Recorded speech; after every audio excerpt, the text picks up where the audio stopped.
দুনিয়াতে যত অদ্ভুত অদ্ভুত প্রশ্ন সব আপনি মুসা আলাইহিস সালামের মাথা থেকে পাবেন। বিভিন্ন বিষয়ে আল্লাহরে প্রশ্ন করতেন। সাইয়েদনা মুসা আলাইহিস সালাম আল্লাহরে বললেন, আল্লাহ আপনি আমার এমন একটা জিকির শিখাইয়া দেন যে জিকিরটার শব্দ আপনি আর আমি ছাড়া কেউ জানবে না।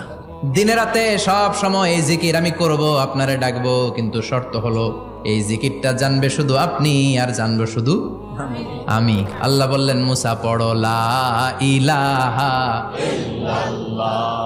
মুসা আলাইহিস সালাম কয়, মাবুদ এটা তো জাতীয় জিকির, সবাই জানে। আমি তো চাইছি এক্সেলেন্ট একটা জিকির, কারো কাছে নাই, শুধু আমি জানবো আর আমি পড়বো। আল্লাহ বললেন, মুসা এই লা ইলাহাকে যদি এক পাল্লায় রেখে দাও, তাম বিশ্ব, 7 আকাশ 7 জমিনটারে তুলে যদি তুমি আরেক পাল্লায় রেখে দাও, লা রাজাহাত কাফাতু লা ইলাহা ইল্লাল্লাহ, মুহূর্তের মধ্যে লা ইলাহার পাল্লা ভারী হয়ে যাবে। ও মুসা, তুমি যতই এক্সক্লুসিভ জিকির চাও, লা ইলাহার চেয়ে দামি জিকির আমার কাছে নাই।